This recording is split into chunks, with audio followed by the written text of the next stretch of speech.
Hello everyone, चलिए continue करते हैं एंड लाइट का सेकंड पार्ट। तो ओवरऑल हमने जो प्रीवियस टॉपिक में बात किया था वहाँ पे हिस्ट्री ऑफ लाइट चल रही थी और उसका सेकंड पार्ट आज हम कोरिलेट करने वाले हैं हाइगेंस प्रिंसिपल की कहानी जहाँ तक पढ़ाए थे उससे जस्ट आगे, उससे हम आगे चलेंगे। तो आज ओवरऑल हम ये डिस्कशन करेंगे कि मॉडर्न फिजिक्स तक लाइट का कैसे कोरिलेशन है।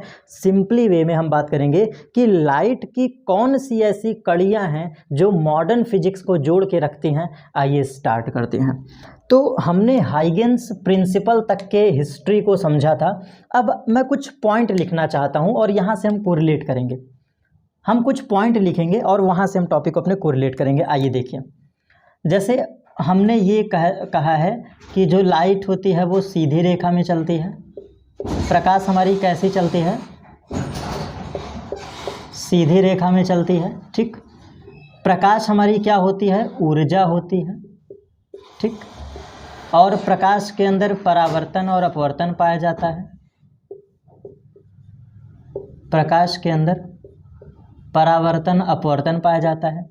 ये सारी बातें पढ़े थे। लेकिन अब एक बात और है जो हम क्लास 10th पढ़ते हैं, हम लोग ये भी कहते हैं कि प्रकाश हमारी विद्युत चुंबकीय तरंग के रूप में चलता है। अब ये थोड़ा सा दिक्कत हो गया। प्रकाश हमारी कैसे चलती है? विद्युत चुंबकीय तरंगों के रूप में चलता है। थोड़ी देर के लिए इस पॉइंट को याद रखिएगा। मैं अब यहाँ से कोरिलेट करने वाला हूँ पॉइंट। एंड एक पॉइंट और है, क्या है वो? कि प्रकाश के अंदर द्वैती प्रकृति होती है। प्रकाश के अंदर कैसी प्रकृति होती है? डबल नेचर, द्वैती प्रकृति। और द्वैती में कौन कौन सा? एक है उसका कण प्रकृति, पार्टिकल नेचर। दूसरा है उसका तरंग नेचर, जिसको हम कहते हैं वेव प्रॉपर्टी। अब इतनी बातों से स्टार्ट करते हैं। तो हम यहाँ तक पढ़े थे कि जो हमारी लाइट होती है वो ओवरऑल वेव तक पहुँचे थे। और थॉमस यंग, आइए वहाँ से स्टार्ट करते हैं। हमको ये बात पता चली थी कि अप्रॉक्सीमेट 1807 में जो हमारा YDAC हुआ, YDAC मतलब यंग डबल स्लिट एक्सपेरिमेंट, जिसको हम कहते हैं यंग का द्वितीयक झिर्री प्रयोग, ठीक। ये एक्सपेरिमेंट इस बात को सिद्ध करता था कि लाइट जो है ना, जो प्रकाश है, light is wave, light is wave. लेकिन अब एक इस दौरान कुछ समस्याएं क्या क्रिएट हुई साइंटिस्ट के सामने, वो उन समस्याओं को ध्यान दीजिएगा ज़रा। जब 1807 का दौर चल रहा था ये वाला, तो यहाँ भी प्रॉब्लम क्रिएट हुई। और इसी दौरान मैंने 3 साइंटिस्ट का नाम लिया था। एक थे हमारे फोको, दूसरा था फ्राउनहोफर,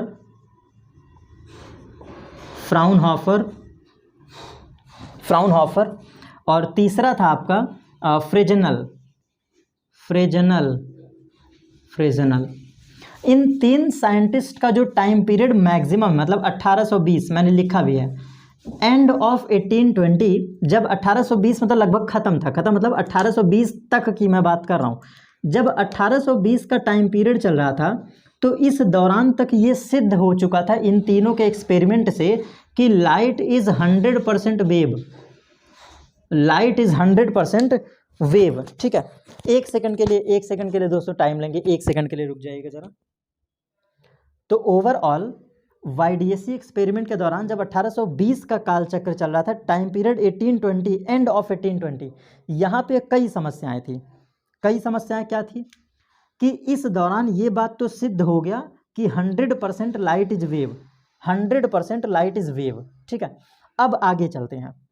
अब कई समस्याएं ये हुई कि प्रकाश को, यहाँ पे जो समस्याएं उठ रही हैं मैं उन प्रॉब्लम्स को बता रहा हूँ।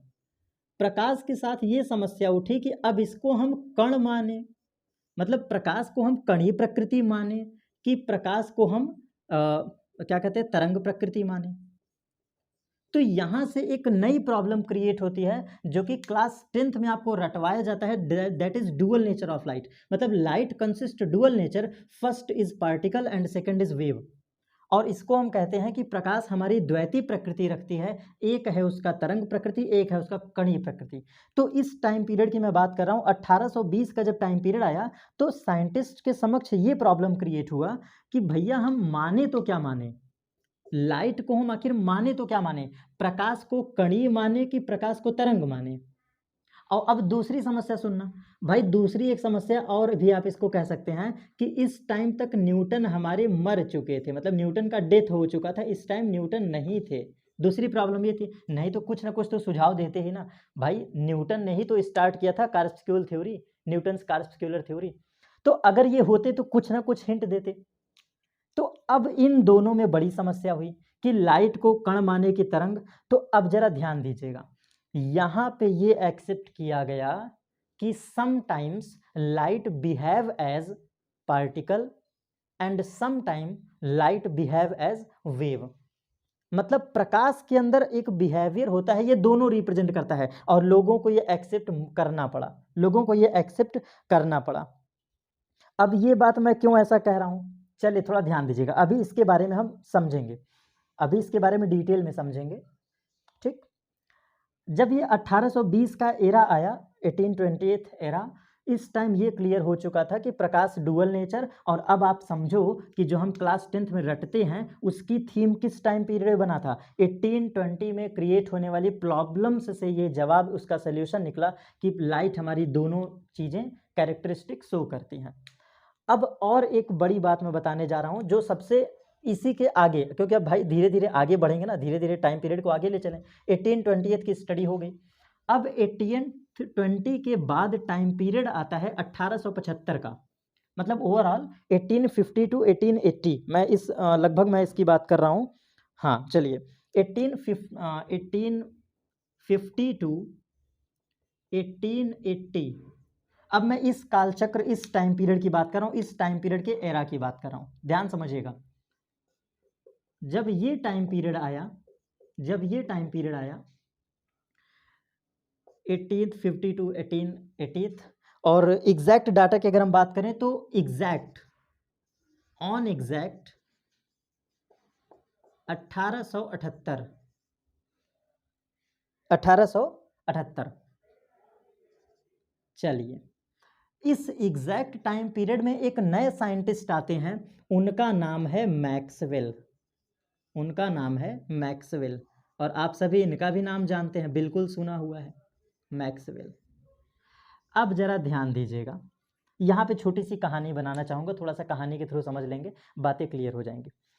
अब पता है आप एक चीज़ और भी पढ़ते होंगे, क्लास 10th में आपने पढ़ा था, मैं उस फैक्ट को लिखता हूँ, प्रकाश हमारी विद्युत चुंबकीय तरंगों के रूप में गमन करती है। मैंने लिखा, अच्छा ये लिखा है हमने, पॉइंट लिखा है तब क्या, फिर जो हमारी प्रकाश होती है ये विद्युत चुंबकीय तरंगों के रूप में गमन करती है, मतलब light travels in the form of electromagnetic waves, light travels in electromagnetic waves, electromagnetic मतलब विद्युत चुंबकीय तरंगे। अब ये समस्या क्रिएट हुई कि आखिर ये, भाई मैं क्लास 10th के पर्पज से सोचो सारे पॉइंट क्लियर कर रहा हूँ, सीधी रेखा में ऊर्जा परावर्तन ये न्यूटन ने दे दिया, द्वैतीय प्रकृति की कहानी 1820 के पहले क्लियर हो गया, अब ये बात कहाँ से आया। तो आप जरा सोचो, टाइम पीरियड को जरा सोचो, कहीं ना कहीं से तो ये घटना घटित होगी, तभी तो हम पढ़ते हैं उन पॉइंट्स को।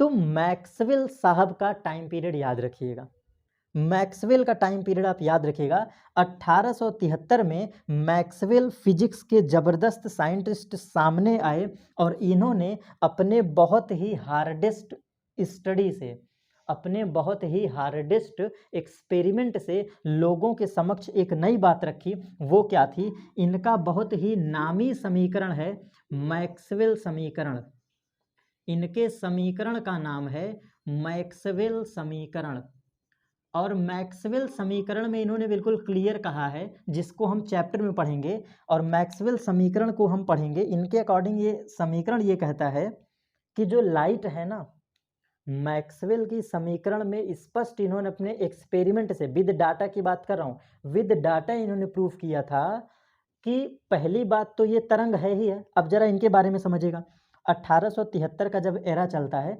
मैक्सवेल अपना समीकरण देते हैं, ये प्रूवन की बात कर रहा हूँ, ये किताबों में है, आप इलेक्ट्रोमैग्नेटिक चैप्टर खोलिए, एनसीईआरटी का सबसे लास्ट चैप्टर, एनसीईआरटी का लेसन 8 सबसे लास्ट चैप्टर।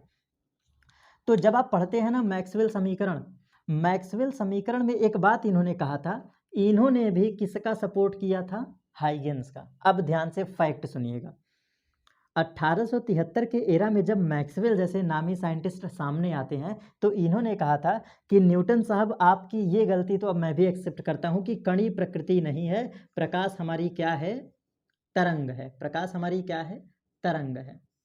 लेकिन हाँ, इन्होंने ये कहा कि हाइगेंस ने गलती किया था। मैक्सवेल ने बिल्कुल स्पष्ट कहा, इन्होंने कहा था कि हाइगेंस ने ये गलत बोला था कि अनुदैर्ध्य तरंगे होती है, लेकिन मैक्सवेल ने अपने मैक्सवेल इक्वेशन से इन्होंने प्रूफ किया कि जो प्रकाश है ना वो क्या है, इलेक्ट्रोमैग्नेटिक वेव है। मतलब वेव तो हैं but these wave are non mechanical waves, non mechanical waves.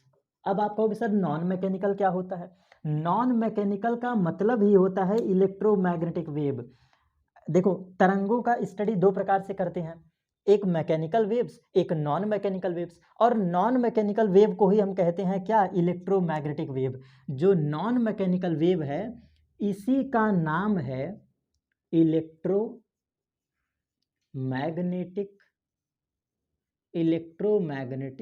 Wave, और इसको हिंदी में कहते हैं विद्युत चुंबकीय तरंगें। इसको हम हिंदी में कहते हैं विद्युत चुंबकीय तरंगें। बड़े गंभीरता से कॉन्सेप्ट को समझिएगा क्योंकि पूरे एरा को समझा रहा हूँ। अभी भी हमारा जो टॉपिक है वो प्रकाश पर ही बेस्ड है। प्रकाश का मैं जो इतना हार्ड स्टडी करवा रहा हूँ, इतना डीप स्टडी करवा रहा हूँ, सिर्फ मेरा यही पर्पज है कि हम 4 चैप्टर को मुश्किल से मुश्किल 20 दिन में ख़त्म कर देंगे। और ये कम से कम 6 महीना पढ़ाने वाले चैप्टर हैं। जिन 6 महीना में पढ़ने वाले चैप्टर को इतने डीपेस्ट वे में बस इसलिए पढ़ा रहा हूँ कि 6 महीने के चैप्टर को मैं 20 दिन में ख़त्म करूँगा, आपके सामने दिखाऊँगा इन चीज़ों को कि कैसे स्टडी करते हैं। तो मैक्सवेल ने अपना इक्वेशन दिया, दैट इज मैक्सवेल समीकरण। और मैक्सवेल समीकरण के सामने इन्होंने सिद्ध किया कि हाइगेंस ने ये बात गलत बोला था कि लॉन्गिट्यूडिनल वेव है। हाइगेंस ने, याद करो मैंने लिखा था ना, पिछला वीडियो लेक्चर जाके देखो, मैंने बोला था कि हाइगेंस ने कहा था अनुदैर्ध्य तरंगे, लॉन्गिट्यूडिनल वेव। तो इसको उन्होंने कट किया, कहा कि आप गलत बोले थे कौन, हाइगेंस साहब। इन्होंने कहा कि प्रकाश तरंग तो है, प्रकाश हमारी क्या है, तरंग तो है, मगर कौन सी तरंग है, उस तरंग का नाम है non mechanical wave. According to Maxwell कौन सी वेव है, तो उसका नाम है नॉन मैकेनिकल वेव। और नॉन मैकेनिकल वेव को ही हम एक नया नाम देते हैं विद्युत चुंबकीय तरंगे। और इसके बारे में हम पढ़ते हैं एनसीईआरटी का 8वां चैप्टर। आई होप ये भी आपको क्लियर हो गया होगा। अब आप हमसे जरूर ये क्रॉस क्वेश्चन करोगे कि सर क्या इसमें और डाटा नहीं पढ़ सकते हैं, क्या इसमें और डाटा नहीं है? ऑलरेडी आप मेरा वीडियो देख लो, मैं बहुत हार्ड कर दिया हूँ, हिस्ट्री में इतना हार्ड पढ़ा रहा हूँ। तो जब चैप्टर पढ़ेंगे तो ऑलरेडी वहाँ तो पढ़ेंगे ही पढ़ेंगे। तो अभी इसकी जर्नी ओपन नहीं करने वाला हूँ। एट सडन मोमेंट हम इलेक्ट्रोमैग्नेटिक वेव के बारे में और बात नहीं करेंगे क्योंकि फिर अभी जो थियरी बचे हैं वो छूट जाएंगे। तो अब कुछ क्लियर हुआ, रे ऑप्टिक्स खत्म, according to Newton corpuscular theory complete. Link सोचो क्या गजब का लिंक बना रहा हूँ बस समझाने के लिए कि according to Newton corpuscular theory एक यूनिट खत्म, उस यूनिट का नाम है ray optics. According to Huygens principle दूसरी यूनिट समाप्त, that is wave optics. Wave optics मतलब तरंग प्रकाशिकी। तो पूरी तरह से हमने लेंस खत्म कर दिया, परावर्तन, अपवर्तन, मानव नेत्र, प्रिज्म और टेलीस्कोप, माइक्रोस्कोप, ये 6 चैप्टर हमने एक साथ खत्म कर दिया कणीय प्रकृति से, न्यूटन के कणीय प्रकृति से।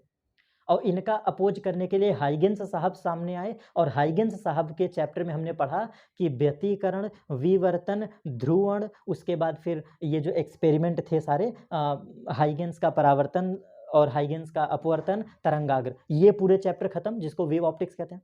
अब तीसरा यूनिट समझो, प्रकाश की कुछ कड़ियां कहाँ जुड़ी थी, मैक्सवेल समीकरण में, that is electromagnetic wave, that is electromagnetic wave, electromagnetic wave. और यहाँ पे बातें बिल्कुल क्लियर हो गई इस एरा में आके। और इसके बारे में एक बात और बस मैं थोड़ा सा लिख देता हूँ, इलेक्ट्रोमैग्नेटिक वेव होती क्या है, तो आप ये समझो कि ये इलेक्ट्रिक और मैग्नेटिक बोथ कंसिस्ट करती हैं। मैक्सवेल ने विद डाटा ये भी प्रूफ किया था कि जो इलेक्ट्रोमैग्नेटिक मतलब वेव हैं, ये इलेक्ट्रिक फील्ड और इलेक्ट्रिक फील्ड का मतलब होता है विद्युत क्षेत्र, इसका मतलब होता है विद्युत क्षेत्र, और इसके बाद मैग्नेटिक फील्ड,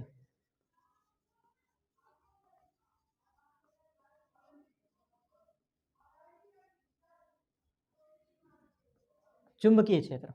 मतलब ऐसी तरंगे जो विद्युत क्षेत्र और चुंबकीय क्षेत्र दोनों कंसिस्ट करती हैं। A wave which consist electric field both as well as magnetic field.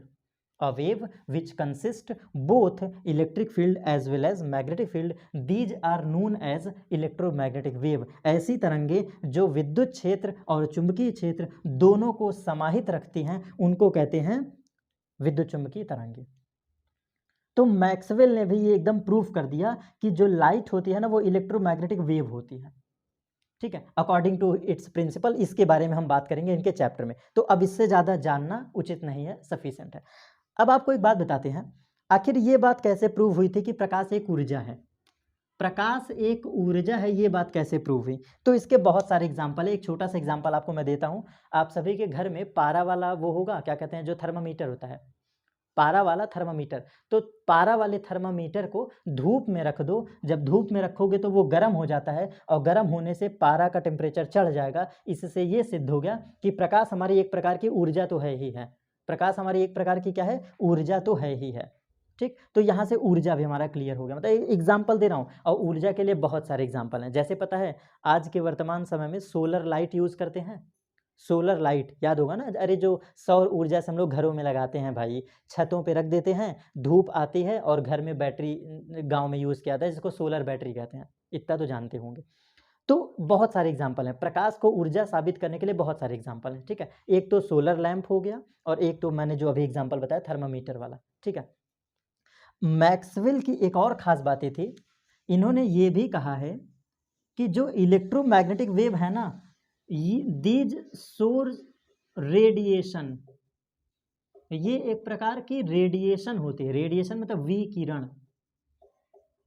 ये जो विद्युत चुंबकीय तरंगे हैं, ये एक प्रकार से एनर्जी रेडिएट करते हुए चलती हैं। ये सारी बातें मैक्सवेल समीकरण में ही कहा गया है। इतने फैक्ट आप चाहो तो लिख लोगे। और यहाँ से ये भी साबित हो गया था कि प्रकाश एक प्रकार की विद्युत चुंबकीय तरंगे हैं, और विद्युत चुंबकीय तरंगे भी क्या अपने अंदर रखती हैं, ऊर्जा रखती हैं। ये भी इसका जवाब है। विद्युत चुंबकीय तरंगे भी अपने अंदर क्या रखती हैं, ऊर्जा। यहाँ से क्लियर। और ये कैसे और क्यों और क्या है, तो ये हम उस एग्जैक्टली चैप्टर में पढ़ेंगे, क्या कहते हैं, इलेक्ट्रोमैग्नेटिक वेव में, रेडिएशन में। अब हमारा लगभग हम पहुंच चुके हैं 1880 के एरा के आसपास, मतलब 1873 की पढ़ाई पढ़ रहे हैं, मतलब यहाँ तक का एरा हमारा हो गया। अब एकदम फाइनली मैं चौथे यूनिट के बारे में आगे बढ़ रहा हूँ। उस यूनिट का नाम है मॉडर्न फिजिक्स। आखिर लाइट की कड़ियाँ कैसे मॉडर्न फिजिक्स से जुड़ी है, अब मैं मॉडर्न फिजिक्स से ये लास्ट यूनिट जोड़ने जा रहा हूँ। और इसके पीछे बहुत ज़्यादा मिथ है। मिथ मतलब कुछ कमियां भी हैं, कुछ फैक्ट भी हैं, लेकिन क्लियर नहीं होता है। अब जरा क्या कमियां थी और क्या इसके प्रॉब्लम्स थे जो क्लियर नहीं हो पा रहे थे। अब मॉडर्न फिजिक्स का मैं पूरा डिटेल स्टडी कराने वाला हूं, और ये लास्ट यूनिट है। 3 का तो मैंने लिंक बना ही दिया। मॉडर्न फिजिक्स, जिसको हम आधुनिक भौतिकी भी कहते हैं, और father of modern physics Albert Einstein है। इतना बेसिक आपको पता होना चाहिए। और मॉडर्न फिजिक्स में कई सारे चैप्टर हैं, जैसे photo electric effect, Compton effect, ये सब सारी चीज़ें वहाँ पढ़ेंगे। तो मॉडर्न फिजिक्स आखिर आया कैसे, मॉडर्न फिजिक्स की भूमिका कैसे बनी, और वो भी लाइट से कैसे बना। चलिए अब आइए समझाते हैं आपको। एक्चुअल में चलिए थोड़ा नीचे से फैक्ट को लिखते हैं, कुछ और भी बातें हैं तो इसलिए हमें समझना पड़ेगा। मॉडर्न फिजिक्स की एक भूमिका बनती है। मॉडर्न फिजिक्स की भूमिका बनती है यहाँ से, कहाँ से, सुनिएगा। मैक्सवेल ने ये कहा था, मतलब अपने समीकरण के अनुसार, मैक्सवेल के अनुसार इन्होंने कहा था कि जो विद्युत चुंबकीय तरंगे होती हैं ये एक प्रकार की विकिरण होती हैं। मतलब electromagnetic waves are radiate energy, मतलब electromagnetic waves also radiates some energy. ये क्या होती हैं, रेडिएशंस होती हैं, रेडिएशंस, विकिरण। और कौन से रूल से, मैक्सवेल के इक्वेशन रूल से, ठीक है। अब एक समस्या यहाँ हुई, ये उत्पन्न हुई कि एक साइंटिस्ट हैं, उन साइंटिस्ट का नाम है हर्ट्ज। एक साइंटिस्ट हैं, उनका नाम है हर्ट्ज एक्सपेरिमेंट। Hertz experiment. अब जरा इस एरा को याद रखिएगा। मॉडर्न फिजिक्स की भूमिका बनती है जब 1887 में जब हर्ट अपना एक्सपेरिमेंट करते हैं, हर्ट्ज एक्सपेरिमेंट, जिसको हर्ट का परीक्षण कहा जाता है, और ये भूमिका बना देता है किसका? मॉडर्न फिजिक्स का। और हाई वोल्टेज अप्लाई करेंगे तो स्पार्क क्रिएट होगा, और इस स्पार्क की जो जैसे स्पार्क, जैसे मैं मान लो स्पार्क हुआ, ये मैं दिखा रहा हूँ। जब हाई स्पार्क क्रिएट होता है तो ये स्पार्क पता है क्या था? ये स्पार्क थे इलेक्ट्रॉनों का समूह। समूह मतलब ये इलेक्ट्रॉनों की एक प्रकार से गति थी। इलेक्ट्रॉनों की ये क्या थी? गति थी। और ये स्पार्क क्या था? ये स्पार्क एक प्रकार की तरंग थी जो कि विद्युत चुंबकीय तरंग थी। और ये कब क्रिएट होती थी? When high voltage apply across a metallic plate. High voltage.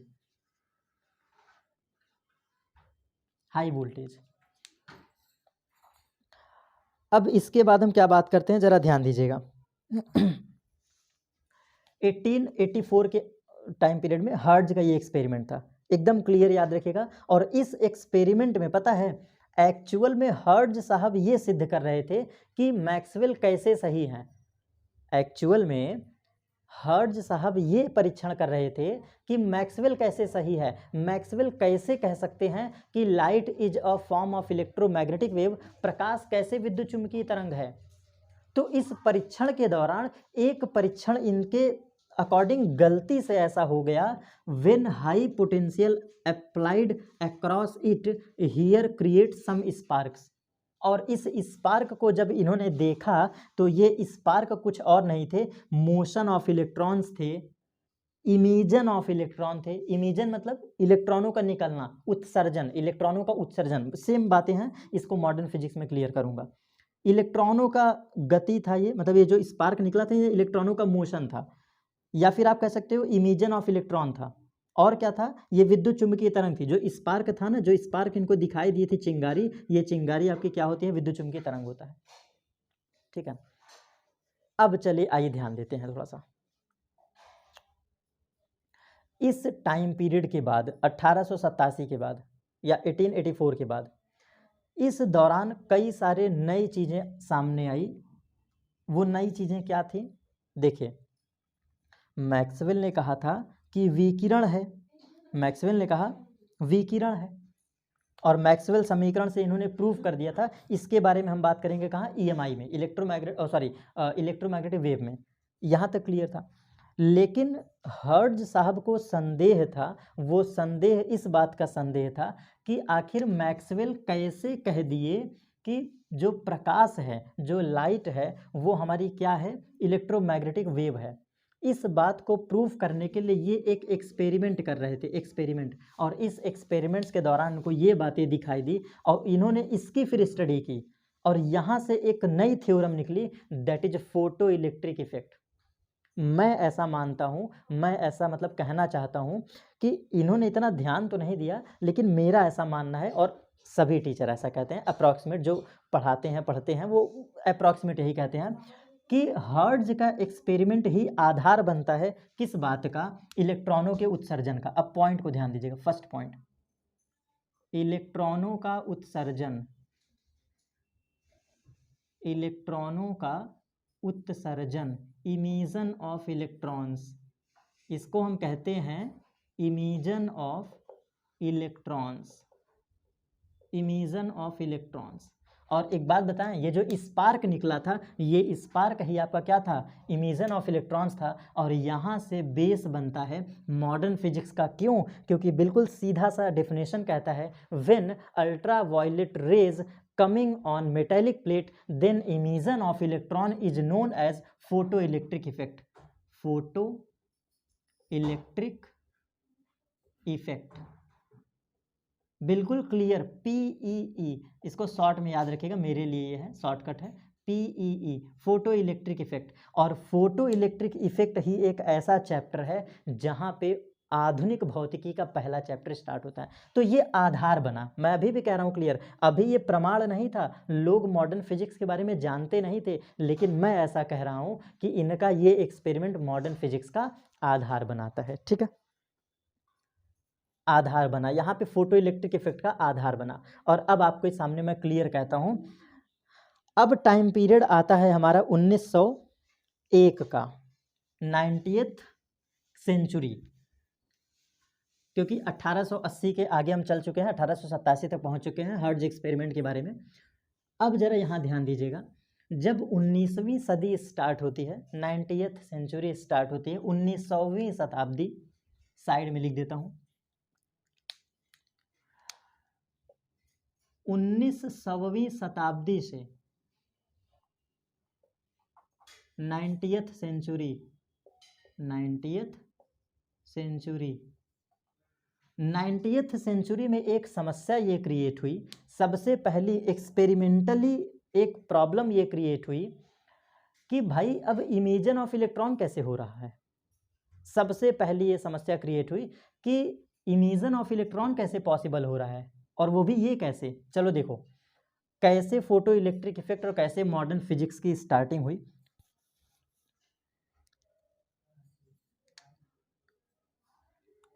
जो इनका एक्सपेरिमेंट था हर्ट्ज एक्सपेरिमेंट, हर्ट्ज ने एक्सपेरिमेंट क्या किया था, आइए समझते हैं। हर्ट्ज ने किया क्या था, एक मेटालिक प्लेट, ये आपका क्या है, मेटालिक प्लेट, ये एक्सपेरिमेंटली समझा रहा हूँ।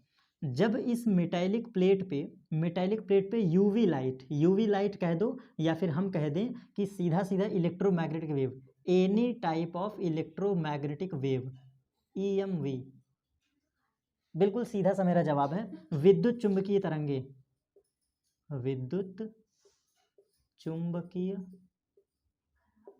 तरंगे,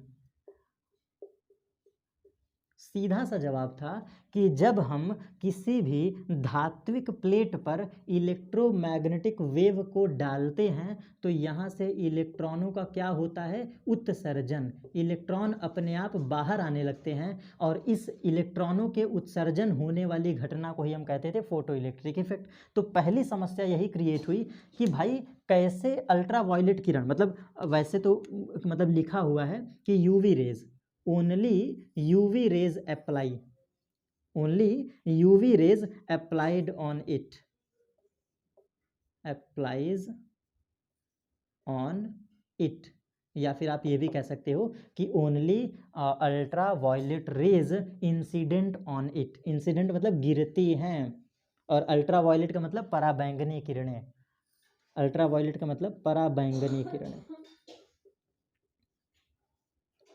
पराबैंगनी किरणें। जब पराबैंगनी किरणें किसी धात्विक प्लेट पर गिरती हैं तो इलेक्ट्रॉनों का उत्सर्जन होने लगता है, और इलेक्ट्रॉनों के उत्सर्जन की घटना को हम क्या कहते हैं, आपका ये फोटो इलेक्ट्रिक इफेक्ट, जिसको हम कहते हैं प्रकाश वैद्युत प्रभाव, PEE, फोटो इलेक्ट्रिक इफेक्ट। लेकिन अब एक यहाँ समस्या ये क्रिएट हुई कि ये हम कैसे माने कि अल्ट्रा वायलेट के ही गिरने पर इलेक्ट्रॉनों का उत्सर्जन हुआ। अब ये 90th सेंचुरी में सबसे बड़ी प्रॉब्लम ये क्रिएट हुई। अब आपको एक बात और बताते हैं, इस एक्सपेरिमेंट के दौरान आप दो ही चीज़ें एक्सेप्टेंस से ले सकते थे, या तो आप वेव नेचर से एक्सेप्ट करो और या तो पार्टिकल नेचर से। तो एक्चुअल में जब फोटो इलेक्ट्रिक इफेक्ट को हम पढ़ते हैं, फोटो इलेक्ट्रिक इफेक्ट को, तो यहाँ पे एक समस्या फेल कर गई। क्या, आइए ध्यान देते हैं। अगर हम इमिशन ऑफ इलेक्ट्रॉन्स को वेव नेचर के थ्रू देखते हैं, क्या, वेव नेचर, भाई दो ही चीज़ें हो सकती थी, ध्यान समझिएगा, दो ही चीज़ें हो सकती थी, या तो आप वेव मान के फोटो इलेक्ट्रिक इफेक्ट को पढ़ो और या तो पार्टिकल मान के पढ़ो।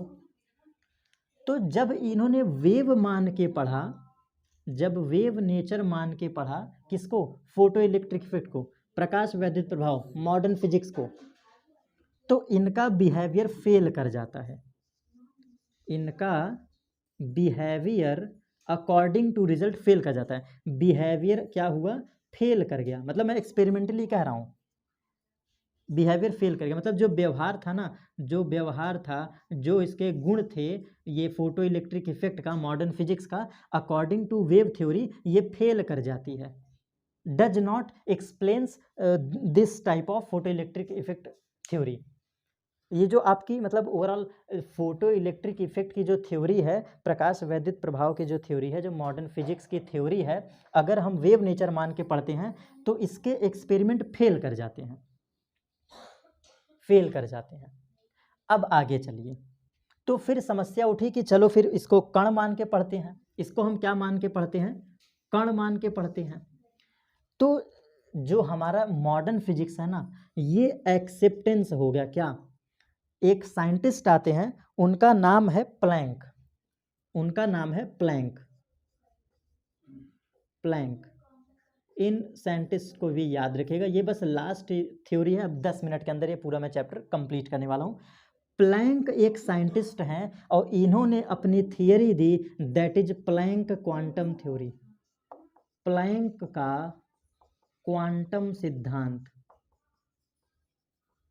प्लैंक का क्वांटम सिद्धांत, प्लैंक क्वांटम थ्योरी। मैं बिल्कुल क्लियर कह रहा हूँ, प्लैंक एक साइंटिस्ट थे, इन्होंने अपनी थियरी दी, उस थियरी का नाम है प्लैंक का क्वांटम सिद्धांत, और ये टाइम पीरियड था 1901 का, 1901।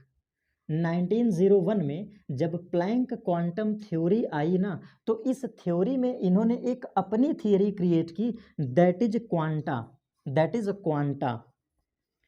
इन्होंने ये बताया कि जो हमारे पार्टिकल होते हैं ना, जो इस यूनिवर्स में जो पार्टिकल हैं वो हमारे क्या हैं, कण, मतलब जो पार्टिकल हैं वो एक क्वांटा हैं, और क्वांटा का मतलब होता है this is group of energies, या ऐसे पार्टिकल जो अपने अंदर एनर्जी को कंसिस्ट करते हैं।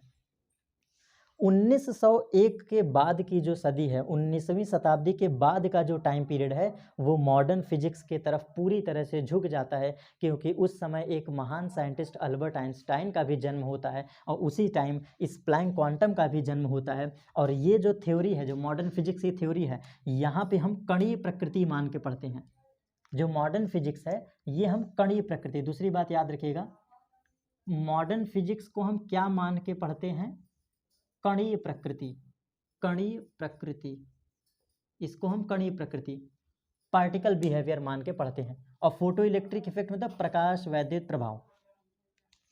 1901 में जब प्लैंक साहब आते हैं तो इन्होंने एक अपनी थियरी बताई, दैट इज क्वांटम थ्योरी, और क्वांटम थ्योरी के according any particle, any electron, any photons which can shows our wave nature and our particle nature. Planck का क्वांटम सिद्धांत, और प्लैंक के क्वांटम सिद्धांत के अनुसार यहाँ पे क्वांटम की थ्योरी लगती है, जिसको हम क्वांटम थ्योरी कहते हैं, या फिर क्वांटाइज्ड एनर्जी थ्योरी आप कह सकते हैं। इस थ्योरी के थ्रू हमने ये प्रूव किया कि मॉडर्न फिजिक्स में सारी चीज़ें मतलब कुछ इस तरीके से जुड़ी हैं। लेकिन अब यहाँ एक समस्या और उठती है, इस टाइम पीरियड में एक समस्या और उठती है, और उन साइंटिस्ट का हमने नाम नहीं लिया है, आइए थोड़ा उनका नाम लिखते हैं एंड देन समझते हैं।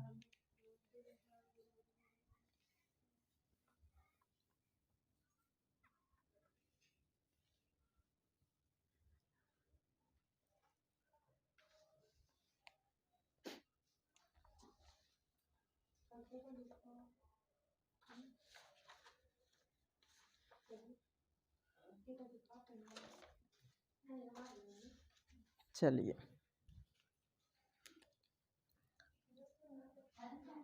1901 में प्लैंक क्वांटम थ्योरी के अकॉर्डिंग, क्वांटा सिद्धांत के थ्रू ये बातें सिद्ध की गई कि जो हमारे कण होते हैं, कोई भी कण, कोई भी कण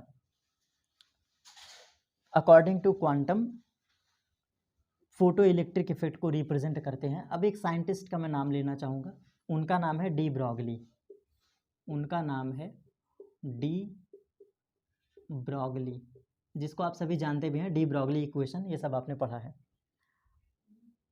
डी ब्रॉगली का जो टाइम पीरियड है दैट इज 1923, और डी ब्रॉगली ने एक बात सिद्ध किया था, बिल्कुल क्लियरिटी से उन्होंने बोला था। डी ब्रॉगली का जो एक्सपेरिमेंट है, जिसको हम कहते हैं डी ब्रॉगली वेवलेंथ, जिसको हम कहते हैं डी ब्रॉगली समीकरण, ये देखो थोड़ा आगे का टाइम पीरियड चला गया, लेकिन सुनना ध्यान से, पहले सुनना। 1923 में जब डी ब्रॉगली साहब आते हैं तो डी ब्रॉगली ने बिल्कुल क्लियर कहा था, बहुत सारे कुछ पचड़ा हुआ था। पचड़ा मतलब जो इतने कन्फ्यूज़न थे ना, आप याद करो मैंने बोला था कि लाइट पार्टिकल भी शो करता है और लाइट हमारा वेव भी शो करता है। 150 साल तक ये लफड़ा फैला था ना। 1642 में कणिका सिद्धांत, फिर उसके बाद 1678 में हाइगेंस प्रिंसिपल, और हाइगेंस प्रिंसिपल का फेल्योर था कब तक, 1807 तक।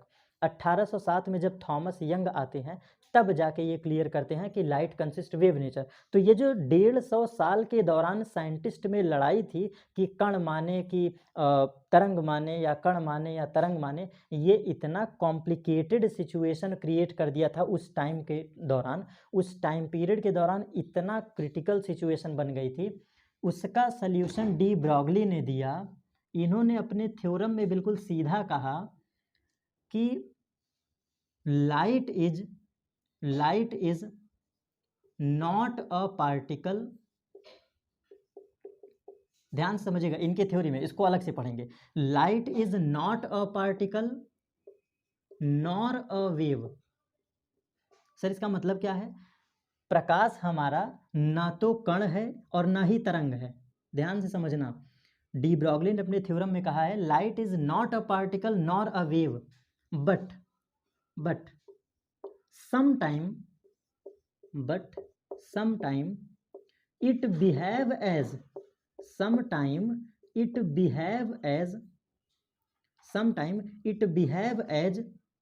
particle nature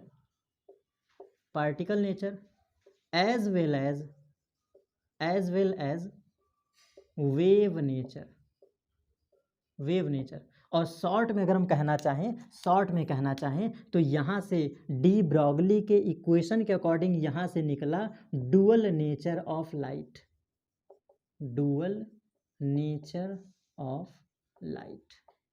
यहाँ से बिल्कुल क्लियर, इन्होंने पूरे दुनिया का पचड़ा ही खत्म कर दिया। क्लियर कहा कि भैया आप प्रकाश को तरंग भी मानो और आप प्रकाश को वेव भी मानो, और इसका जीता जागता, मैं जितनी बातें कर रहा हूँ ये साइंटिफिक वे में कर रहा हूँ, विद साइंटिफिक डाटा। इन्होंने कहा उस इक्वेशन का नाम है डी ब्रॉगली इक्वेशन, और यहाँ से निकलने वाली तरंग का नाम है डी ब्रॉगली तरंग दैर्ध्य। और स्पेशली हम वहाँ पे पढ़ते हैं कि दुनिया का कोई भी कण अगर प्रकाश की चाल से चलता है तो हम वो क्या हो जाता है, वो तरंग हो जाता है।